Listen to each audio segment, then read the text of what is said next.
I waited for my fiancé to arrive for the ceremony, but the one who walked through the door was his family's deranged son. Amidst the jeers and laughter, his female secretary giggled, her hand covering her mouth. "Ms. Grace, your husband has arrived to claim you. Why don't you go marry him already?" she sneered. "As for Marcus, I'll be keeping him company today." My fiancé sauntered to the doorway. "It was just a prank, why the sour face?" he scoffed. "He's just an imbecile, completely deranged. Just consider it child's play." I met his amused gaze and said calmly, "He's wearing a groom's suit and here for the ceremony. How can it be a game? If it's marriage, then let's truly get married." This dramatic turn left the bridesmaids stunned. "Marcus, Grace is supposed to be your wife. You're letting her marry someone else?" they exclaimed. "Marriage is a major life event, how could you treat it as a prank?" Marcus let out a dismissive snort. "She and I have no objections, so why are you outsiders complaining?" He sauntered into the room, a triumphant smirk of successful revenge on his face. "Last week, you caused Chloe to end up in the hospital, and she's been heartbroken ever since. Did you think there'd be no consequences?" he spat. "You'd better go through with the ceremony with that madman, otherwise, forget about ever being my fiancé again." Listening to Marcus's deranged words, I laughed in exasperation. Last week, his intern secretary, Chloe, volunteered to deliver something to me, but instead, she rummaged through my office and spilled coffee on important documents, which directly caused me to make passive concessions in the subsequent negotiations, losing a significant portion of profit.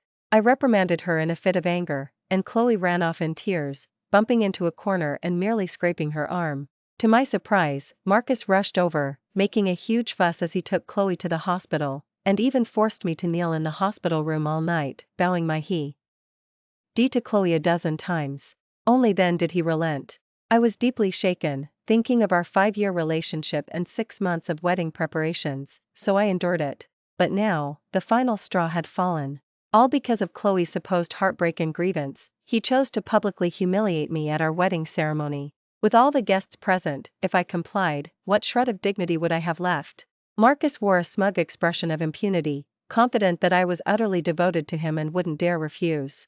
Even if it meant trampling on my dignity to make Chloe smile, he expected me to meekly comply. However, my sincere love, which had endured for 5 years, had been completely extinguished by him. I smiled faintly, looked away, and extended my hand toward the tall, handsome man in front of me. I grasped his warm, broad hand and asked, "Ethan, do you want to marry me?" Marcus's brows furrowed instantly at my words. He exclaimed, "Grace, what kind of stunt are you pulling now? I only told you to go to the church with him for a ceremony, not to actually marry him." Chloe leaned into Marcus and said sweetly, "Marcus, don't fall for it. Ms. Grace is dead set on becoming Mrs. Marcus, but she's aiming for an even higher status within the family. If you humble yourself to coax her now, you'll have to appease her for the rest of your life." A look of realization flashed in Marcus's eyes, which quickly turned into self-satisfaction and arrogance. "Grace, after the ceremony, change your dress. A soiled wedding dress after a ceremony with that madman is ruined." Before I could speak, he chuckled as he wrapped an arm around Chloe's waist, kneading her hip. "The esteemed Ms. Lynn is off to the church with the madman. I can't be bothered with this charade. I'm going to the office for a meeting," he announced. He left with a booming laugh, without a backward glance at me. I remained seated on the bridal bed, my heart growing cold. Suddenly, a warmth enveloped me. It was N, leaning in and gently embracing me. I looked at him in surprise. He tucked a stray strand of hair behind my ear, his movements tender and reverent. "Yes, I want to marry you." His expression was pure and innocent, filled with childish innocence. He didn't seem to have his usual short temper or deranged demeanor. A strange feeling flickered within me, but I quickly chided myself for overthinking. With complex emotions, I took a deep breath and said softly, "Ethan, you say you're willing to marry me, but do you truly understand what marriage means? It's not as simple as just eating together or playing games." I gazed into his dark eyes. He grinned, nodding repeatedly, and pulled me up to spin in a circle. He exuded happiness, and even infected me with it. Smiling, I took his hand, and together we went to the county's office to get legally married on the spot. While taking photos, he smiled so broadly his eyes disappeared, so much so that the photographer told him several times not to get too excited. His reaction to strangers was very wary. He widened his eyes, as if to throw a punch. My heart leaped, and I tugged at his sleeve. To my surprise, he immediately pursed his lips and withdrew his hand, his eyes fixed on me, a mix of hurt and anticipation, like a child seeking praise after exercising self-control. Before long, we received our freshly issued marriage certificate. His eyes were fixed on the one in my hand, while his large hand pressed his own certificate to his chest, looking back and forth, unable to tear his gaze away. I walked him to the car, tucking his marriage certificate into his pocket, and coaxed, "Ethan, I still have something to do. Will you go home and wait for me? It won't be long." He clenched his hand in his pocket, showing a mix of nervousness and reluctance, but still mumbled an affirmative to me. I went to Marcus's office, heading straight for the top-floor office. I kicked the door open, and two intertwined figures hastily separated. Tch. A large desk was a mess, clothes strewn across the floor. Marcus's face was smudged with lipstick, and Chloe's body bore numerous red marks. Yet, Marcus had told me he claimed to be indifferent to intimacy. Throughout our 5 years of dating, I was heartbroken whenever I sensed he was having an affair outside our relationship. I even wondered if I was too reserved, if I wasn't satisfying him. So I mustered my courage and initiated intimacy, complete with wine, roses, and custom lingerie. But he scrunched up his face in disgust, as if he'd seen something filthy, and said, "Grace, can't you have some decency? If you want to be a prostitute, go work the streets, don't disgust me." With that, he slammed the door and left, and afterward, he grew even more brazen with Chloe. Meanwhile, I drank the entire bottle of wine alone, and threw the lingerie and the wine into the trash. Now, this man who claimed to be indifferent to intimacy and had scorned my advances, was having an affair with Chloe at the office. Chloe jumped off the desk, pulling on her jacket, and flashed me a defiant, smug smile. "Ms. Grace, you should still be at the church with that madman." "Heh, can't bear to be away from Marcus, can you?" Marcus paused, picking up his clothes and dressing, then patted her. "All right, go get me some water." Then he glanced at me, his tone growing increasingly impatient due to his guilt. "Grace, I told you not to just show up at my office. What kind of impression does that make?" "Never mind, you've never known how to act appropriately, so I'm used to it and won't bother.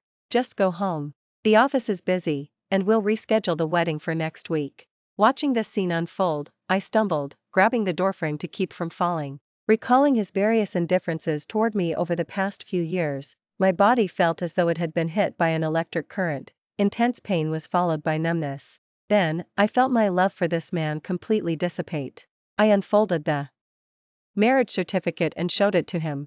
"Don't worry, I won't come back. Your affairs are no longer any concern of mine. And the wedding is off. If there is one, it will be my wedding with my legal husband." Marcus's actions froze. He said incredulously, "Are you insane, Grace? You actually got a marriage certificate with that madman? Ridiculous. If you divorce him and then marry me, won't I be marrying damaged goods?" At this moment, that was all he could think about. As if, even after all this, the biggest worry was that the esteemed Marcus would have to marry a divorced woman. He still believed that I would eventually marry him. Chloe had barely managed to dress herself and giggled, covering her mouth. "Ms. Grace, you're making a spectacle of yourself and Marcus. Are you so angry you don't care about the consequences? If this gets out, how people will laugh at Marcus." I let out a genuine, cold laugh. Who was it that forced me to marry Ethan? Who abandoned me during the arrival for the ceremony, claiming to have a meeting, but actually having an affair at the office? Now, everything was my fault. Chloe went to get water, and as she approached, she somehow bumped something, letting out a yelp as she tumbled onto the carpet. Hot tea soaked a large area, and splashed onto Marcus's pant leg. He immediately knelt to help her up, but when he reached for tissues, the box was empty. "Grace, quickly, give me your scarf." I froze. This light blue velvet scarf was a gift he'd given me when he confessed his love. He'd secretly inquired about my favorite color and material, and the esteemed Marcus himself had spent a month knitting it by hand. He had said it was the most thoughtful gift he'd ever given in his life, and that I had to wear it every day. I had agreed, and I had done so. Now, simply because Chloe had splashed herself with water, he was bluntly demanding that thoughtfulness back. My last shred of lingering affection vanished. I smiled, took off the scarf, and, from a meter away, tossed it directly onto them. "Marcus, it's yours. We're done." He hastily used the scarf to wipe Chloe's wet clothes, and, without looking up, reprimanded me. "What are you dawdling about a used scarf for? So cheap. Even if it could be washed, couldn't you just buy a new one anywhere?" It turned out, he had even forgotten he knitted it himself. I didn't want to say another word, so I turned and left. My decisive footsteps seemed to provoke Marcus. He roared, "Grace, who do you think you're giving that attitude to? I don't fall for that. I'm giving you a way out now, but if you don't take it, it won't matter even if you come crawling to me later." I returned to the bridal suite, where only the guest room light was still on in the estate. Ethan had his hands pressed to his chest, a corner of his marriage certificate peeking out. He was staring intently at the door, and when he saw me enter, his eyes immediately lit up. My low spirits suddenly lifted, and I walked towards him. "It's so late, why aren't you in bed?" He grinned like a Samoyed and replied loudly, "Waiting for you." My heart softened, and I gently touched his cheek. "Sometimes I'll be busy, so go to bed when it's time, don't stay up for me." Ethan obediently went to wash up. I walked to the balcony and saw messages from Marcus. "Grace, you just had to find a madman to spite me, didn't you? Always stirring up trouble, always making a scene. Listen, reflect on your actions immediately, genuinely apologize, and maybe I'll still take you back." My lips twitched. In the past, if his tone had been even slightly harsh, I would have anxiously tried to win him back. Now, I just found it amusing. Too lazy to reply, I blocked him. The next day after breakfast, I took Ethan to the mall. Since we were newly married, it was time to get everything we needed. Ethan was quite excited. I don't know what he was thinking, but when it came time to pay for shoes, he eagerly pulled out his toy phone and dead to pay. I didn't know whether to laugh or cry, so I simply bought him a new phone. To my surprise, the first thing he did with the phone was to meticulously input my number. Then, for the name, he entered wife. He held the phone in front of his face, with only his eyes peeking out at me. I took his hand and said softly, "That's wonderful." In the parking garage, we unexpectedly ran into Marcus and Chloe. Marcus's eyes were mocking. He glanced dismissively at my arm linked with Ethan's, and said with a sneer, "Grace, did one wedding ceremony make you lose your mind? Taking a madman out, if he smashes and grabs everything, how many times can your family afford to compensate?" Chloe's eyes darted, and she echoed, "Ms. Grace, you should know when to quit. Are you really set on going against Marcus?" I said calmly, "Excuse me, please don't block the way. My husband and I are going to take wedding photos." Marcus's face darkened instantly at my words. He raised his voice, "Grace, there's a limit to making a scene. You constantly swore you would love me forever and be faithful, was that all talk? This child's play, how much longer do you intend to keep it up? Do you still remember that you're supposed to marry me and become Mrs. Marcus?" I scoffed and rolled my eyes. "Mr. Marcus, haven't I made myself clear? We're done." Marcus stood frozen. Ethan and I, holding hands, walked around him and got into the car. 5 days later, Ethan and I held our wedding ceremony at the country estate. Marcus arrived with Chloe and a group of fair-weather friends and opportunistic acquaintances. Several people, led by Chloe, raised their cameras and live-streamed me. Ethan and I had kept our wedding low-key, with few guests, which only allowed this group to take up a large portion of the lawn. Someone shouted at me, "Ms. Grace, you're giving up Marcus to marry a madman just because of a small prank? Have you considered how much serious harm this will cause Marcus?" Marcus also adopted a melancholic expression and sighed, "Grace, every mistake was mine, but please don't ruin yourself just to get back at me. This hurts me more than if you had simply left me." It wasn't that I hadn't expected him to cause trouble, but I truly hadn't anticipated him causing this much trouble. After this whole performance, he was the devoted lover, and I was the heartless woman. I was momentarily speechless. A flicker of triumph crossed Marcus's eyes. He approached me and said in a condescending, patronizing tone, "Grace, there's no need to make such a scene just to force me to humble myself. You know I love you, and I'll always give in to you. So, if you kneel and apologize, I'll forgive everything." He looked down at me, his face alight with smug confidence, waiting for me to kneel and beg for his forgiveness. I took a deep breath, and was about to give him a piece of my mind. A steady, magnetic voice sounded from behind me, reaching everyone's ears. "Grace, she is my lawfully wedded wife by marriage certificate. Mr. Marcus, publicly harassing another man's bride isn't appropriate, is it?" Everyone turned to look behind me. There stood Ethan, in a custom-tailored wedding suit, tall and upright, strong as a pine tree. His bright eyes scanned the lawn, as he strode purposefully towards me. From his expression to his posture, there was no trace of his former deranged demeanor. Suddenly, the entire lawn fell silent, you could hear a pin drop. "Why isn't a madman like you in the psychiatric hospital, running around here instead? Do you really think you can be Grace's husband?" "I am her husband." Marcus immediately scoffed, then threw a punch. However, his descending fist was firmly caught. Ethan didn't budge an inch. With a strong grip, he flung Marcus aside. Marcus couldn't resist. He crashed into the edge of the fountain, his face full of horror, and was doused in cold water. Furious, he yelled, "Ethan, how dare you lay a hand on me?" In his mind, a deeply ingrained impression had long been formed. Ethan was merely a punching bag. He could hit him, kick him, whenever he pleased. Ethan had to endure it, could only endure it. Even if he grew up, went mad, and became taller than him, he still had to meekly take a beating. A mere deranged son of a driver, dared to fight back today. In his fury, Marcus quickly sensed something was wrong. Ethan was supposed to be deranged and passive, never fighting back. But now, his eyes were clear, his aura powerful, and his demeanor entirely normal. No, this can't be. Ethan, Marcus couldn't finish his sentence, his voice trembling and fading in his throat. Ethan merely glanced at him, offering no response. He simply walked towards me, my reflection mirrored in his dark eyes, his face filled with deep affection and profound guilt. "Grace, I'm sorry, I deceived you. But I beg you to give me some time, let me sort out these issues first. After that, I promise to tell you everything, holding nothing back." Having said that, he turned to the trembling Marcus, his expression changing, all tenderness vanishing from his eyes, replaced by an arctic chill. "Marcus, what were you trying to say impossible? I'm telling you, it is possible." Everyone held their breath, watching him walk to the center of the lawn, open the microphone, and his steady voice suddenly amplified. "I, Ethan, am the true heir of the Wong family. As for Marcus and his mother, they are nothing more than a vicious mistress and her illegitimate son who stole everything." At these words, all the guests were utterly shocked. Marcus immediately shrieked, "Ethan, you've completely lost your mind. You're lying even in front of hundreds of people. Don't run, the psychiatric hospital will come for you right away. You'll be institutionalized for life." Ethan merely cast a sidelong glance at him, and didn't acknowledge him again. Calm and composed, he stood under everyone's gaze, and slowly began to recount the untold past of the Wong family. Ethan's father, in fact, was not some driver for the Wong family at all, but her mother's first love, her true first husband.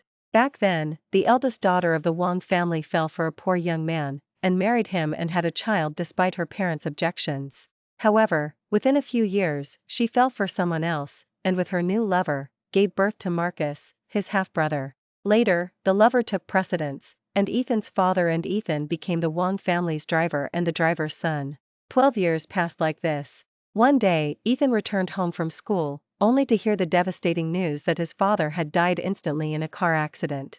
He rushed into the morgue, and upon seeing the broken, twisted body, he fainted on the spot. But in his unconscious state, he overheard his mother and her lover talking. The car accident, it turned out, was no accident at all, but the lover had deliberately tampered with the brakes. The lover even expressed regret at not having disposed of Ethan, the little burden, as well. Although his mother was shocked, she wasn't particularly angry with her lover, and even helped him clean up the aftermath, only vaguely stopping him from harming Ethan, but was intelligent. He understood that the ruthless man wouldn't show mercy, and his mother couldn't truly protect him. So, after deliberately soaking in cold water to induce a fever for 3 days, the former top student, the Wong family's eldest son, transformed into a deranged little madman who would even scatter food while eating. For 15 years, he feigned madness. He knew too well that with just a few overheard conversations during a child's unconsciousness, and no concrete evidence, he couldn't expose that treacherous couple. And rashly revealing the truth, no one would believe him, and it would only confirm he was truly mad, perhaps quietly dying during one of his hospital stays. Lies. All lies. You're just making it up. You're insane, believing you're delusi. Ons are real, and thinking you can fool everyone. Marcus's face turned ashen, he waved his hands, shouting loudly, yet every pore exuded panic. It was clear that he thought Ethan was having an episode, and every word was a lie. Presumably, he was the only one in that family completely unaware of all the dark truths. In his eyes, he was clearly the only son of a happy family. After roaring a few rebuttals, Marcus rushed towards me, violently shaking my shoulders. "Grace, you know, don't you? I warned you countless times, he's a madman. He's having another episode, full of lies. And you actually married him and got a marriage certificate? Huh? Are you stupid? Regret it now, don't you?" I wrenched free of his grasp, my mind in a whirl, still echoing with the truth Ethan had laid bare. My thoughts were chaotic, and for a moment I didn't know what to say. Marcus stumbled back a couple of steps after I broke free. As if remembering something, he picked up his phone and dialed, muttering, "Call my dad. Call my mom. I'll make you pay for these lies." But as soon as the call connected, before he could speak, he heard his father's anxious, panicked voice. "Marcus, where are you? Get to the office now. The police suddenly burst into the house to take me away. Quickly, find someone, you must get me out. Don't spare any expense." His clattered to the ground, landing on his instep. Marcus stood rigid, his hands still suspended in midair, before falling weakly to his side a second later. His lips were pale, drained of all color. Others had also heard the voice from the phone, and the murmuring grew louder. Marcus's gaze finally met Ethan's, who stood as steady as an iceberg in the center. He finally understood that Ethan wasn't having an episode, what he said was actually true. This wedding, this police report, was the opening act of his revenge after more than a decade of biding his time. "Ethan, what the hell have you done? Why are the police looking for my dad? Tell me honestly." "Why?" Marcus pointed a finger at Ethan's nose, barking furiously. Despite being the same height as him, 6 feet tall, Ethan looked at him as if he were an ant. His voice was cold and clear. "Do you think he's just been arrested? He'll also go to prison, be executed. Taking a life requires repayment, that's been the rule since ancient times. Your shouting here is useless. The evidence is irrefutable. You might as well go see your father one last time." His icy pronouncement was like a sword, piercing Marcus's forced composure. His father's strained cries for help still echoed in his ears. Marcus swayed, grabbing a nearby chair, and after a moment, he collapsed to the ground with a thud, his face a mess of tears and snot. For the first time in his life, he humbly begged for mercy from the madman he had always dismissed. "No, no. Brother, I was wrong. I know I wronged you before, I'll compensate you, I'll make amends. Please, spare my father." As he spoke, he hastily adjusted his posture and prostrated himself before Ethan, kowtowing repeatedly, each thud louder than the last, his forehead quickly oozing blood. Ethan looked down, unmoved. "Only if you bring my father's life back." He leaned down, close to Marcus's ear, every word imbued with heavy hatred. "Do you know what my biggest regret is? Your mother actually died of lung cancer 3 years ago. It's such a pity she didn't live to see this day." Marcus collapsed, limp, on the ground. The fair-weather friends and opportunistic acquaintances he had brought with him exchanged glances, instinctively backing away from him, their cameras falling. Marcus seemed to remember something, fumbling to grab his phone, his voice hoarse. "Yes, find someone, I need a lawyer. I have money." Moments later, he slammed the phone to the ground, and the screen shattered. "What have you done? Why are my cards frozen?" Ethan put his hands in his pockets and smiled. "Money? Where did your money come from? Your mother's inheritance? I'm sore. That's mine. You forgot, I am her firstborn, and the primary heir. Now, the company shares, real estate, and liquid assets are all under my name. Don't worry, I won't spend a single cent of this money. I'd rather donate it all to charity foundations. The family's money is too dirty." Marcus swayed precariously, completely drained of strength. Ethan announced coldly, "The will pass sentence in a few days. Sorry, young master, but from this moment on, you're no longer a master of anything. You and your father were always thieves, now you're just reverting to your true forms." With that, he raised a hand, and black-suited bodyguards filed in, escorting Marcus and his fair-weather friends and opportunistic acquaintances out. The lawn finally fell silent. Ethan, relieved, clasped his hands tightly, and finally turned his gaze to me. The cruel ice had melted, leaving only a heart full of nervousness and remorse, like a timid deer in the forest. "Grace. I'm sorry." His voice grew increasingly strained. "I was justified in clearing my father's name. My only regret is deceiving you. When I agreed to marry you and hold this wedding, it wasn't purely for love. I wanted to use this opportunity to publicly restore my father's innocence." He took a few steps closer and bowed his head to me. "Now my goals are complete. If you feel this wedding is inappropriate and want to end this farce, I will respect your opinion and cooperate with all your decisions." Despite his apparent magnanimity and strength, I immediately saw the hidden vulnerability and fear in him. Silently, I gently pressed my hand against his cheek, feeling its warmth.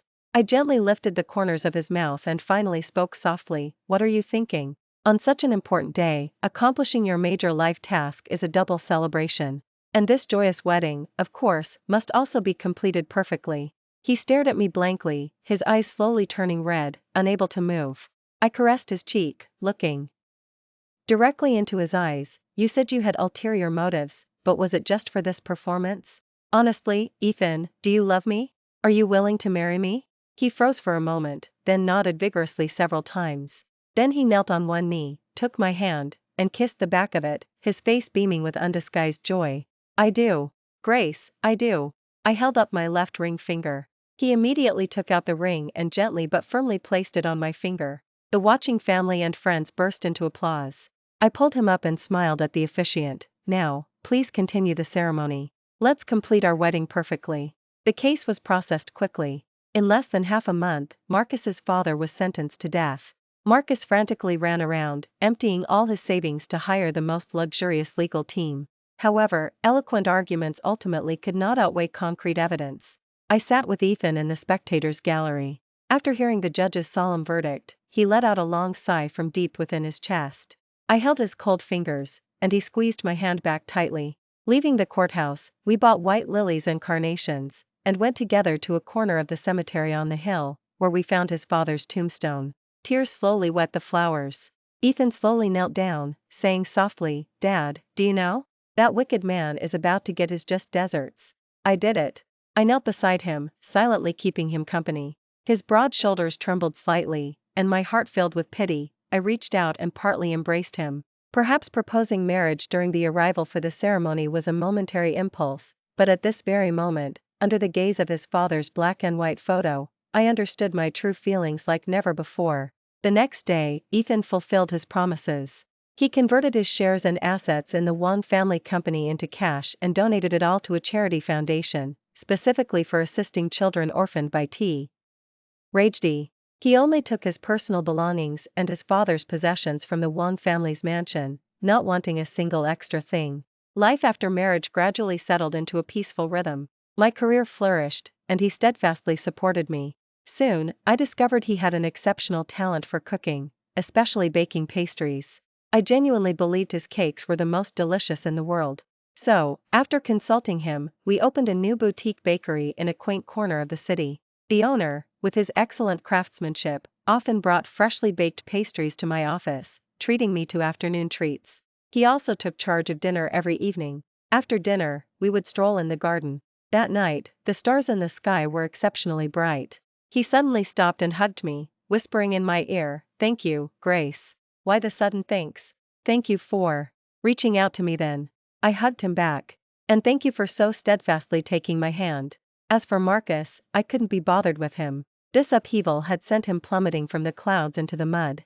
The once arrogant Wong family heir had become an illegitimate son, the son of a murderer. The family's assets were either frozen or auctioned off. His own savings had been completely depleted as he scrambled to find lawyers. Even his luxury goods were sold off. Without money, he couldn't even afford a hotel. He was forced to move into a basement apartment in a dilapidated part of town, making every penny stretch. The fair-weather friends and opportunistic acquaintances who once flocked around him had all blocked him. When they occasionally saw him, they pretended not to notice. The final bullet to his heart was fired by Chloe. During the toughest period of his life, this woman he was infatuated with, the one he had trampled over me to protect, quietly stole his last bit of cash for a comeback and ran away. He searched in vain, returning to the basement apartment in a daze, each day feeling like a year. No matter which online platform he opened, he saw his family's affairs trending, the comment sections and social media feeds filled with mockery and humiliation. He slid further and further into the abyss of despair. Thinking of me and our past 5 years, he broke down even more, wishing he were dead. But what was the use? It was he who, with his own hands, shattered the genuine heart I had once sincerely offered him, and he who crushed a beautiful future that was once within reach. Marcus knew that if he hadn't pushed me away back then, I would have stayed by his side through everything. In despair and regret, he began to self-medicate with cigarettes and alcohol. In less than a month, Marcus had run out of his last bit of money, unable to pay next month's rent. The landlord showed no mercy, throwing him and his few remaining belongings out. With nowhere to go, he sat squatting under an overpass, carrying 2 bags. Passers-by even threw him some loose change. His features contorted as he wept, reaching out to pick up the banknotes. Then he bought some pastries and devoured them ravenously. He used his last few dollars for a bus ride, and made his way to my office building. He was disheveled, covered in dust, looking like a beggar. The security guard flat out refused him entry. He had lost his former arrogance. When reprimanded, he would shrink back fearfully, squatting in a corner not far from the office building, waiting until I finished work. As I stepped out of the building, a figure rushed towards me. His lips were cracked, his hair disheveled, his face unshaven, and his body reeked of days without a shower or change of clothes. He had changed so much that it took me a few seconds to recognize him. This wretched man was Marcus. He looked as if he'd found his last lifeline, and said hoarsely, "Grace, help me. I truly have nowhere left to go now. You're all I have. Please." I took 2 steps back, putting distance between us, and said coldly, "You've got the wrong person." At my words, his lips trembled, and he suddenly fell to his knees thudding hard against the concrete. Then he began slapping himself on both cheeks, the sound echoing sharply. "It's all my fault. I was blind. I was possessed. I hurt you, Grace, I'm so sorry. But, we dated for 5 years, a full 5 years, have you really forgotten? Is there no affection left between us at all? I have nowhere else to go now. Just give me a place to stay, I won't ask anything of you, I'll do anything for you." He pleaded incessantly. Passers-by were already casting curious glances. I was about to call security. No need. A black sedan pulled up. Ethan, impeccably dressed, opened the car door and walked towards me. Marcus saw him and immediately stopped. His face contorted with jealousy and hatred. "Bastard! If it weren't for you, Grace wouldn't have abandoned me. You're the source of all my suffering. Go to hell." Before the words fully left his mouth, he abruptly stood up, and violently shoved Ethan into the middle of the street. It was rush hour, and the road was bustling with traffic. Danger! In a flash, I grabbed Ethan tightly and pulled him to fall in the other direction. We both tumbled to the ground with a heavy thud. Pain. My elbow was scraped raw against the concrete, a continuous stinging pain following the brief numbness. Seeing this, Marcus became hysterical, yelling, "Grace! What are you doing? Do you love him that much? You clearly love me." I gasped in pain, glaring at him furiously. "You and I have nothing. Ethan is my husband, the man I intend to spend my life with." My tone was resolute. Hearing this, Marcus's eyes went blank, and he froze on the spot. Ethan helped me up, calling 911. He looked at my wound, his heart aching, repeatedly asking if I was in pain. Within minutes, an ambulance and a police car arrived together. As he was led into the police car, Marcus didn't struggle. He cast one last look back, saying only Ethan helping me into the ambulance. He seemed to call my name, but the sound was muffled outside the ambulance. I didn't hear it, and I didn't care. The ambulance quickly took me to the hospital. My elbow was just a flesh wound and was quickly bandaged, but I had a fractured rib that required rest. Hearing this, Ethan was overcome with guilt, treating me like a fragile doll afterward, meticulously tending to my every need, even holding water to my lips. Later, the police informed me that Marcus had been sentenced to 5 years in prison for aggravated assault and attempted murder. He didn't appeal, only requesting to see me one last time. I refused. That was the last I heard of him. By now, both my physical wounds and the wounds in my heart had healed. The pain and darkness of the past had completely vanished. Bright spring sunlight streamed through the window, warming me. Ethan had just brought in some tiramisu, which sat temptingly on the coffee table. On my phone, there was a medical report from the healthcare provider. "Ethan, the test results are back. There's something I need to tell you." "Oh? What is it?" Don't get too excited." Ethan immediately walked over, his expression slightly tense. "Grace, no matter what's happened, I'll be by your side." Suppressing a laugh, I turned the phone screen to show him. "Mr. Ethan, congratulations, you're going to be a dad." His face froze with overwhelming joy, his eyes fixed on the screen, as if it took a moment for him to process the words, "on screen." "Grace!" He practically pounced, embracing me tightly, like a giant, enthusiastic golden retriever. I couldn't help but giggle, raising my arms to hug him back. A new life, my happiness, was right before me. Thank you for tuning in to today's story. If you enjoyed this video, please like and share it with your friends. We look forward to hearing your thoughts in the comment sections and social media feeds. Feel free to share your views, and don't forget to subscribe to our channel for more captivating stories. See you next time.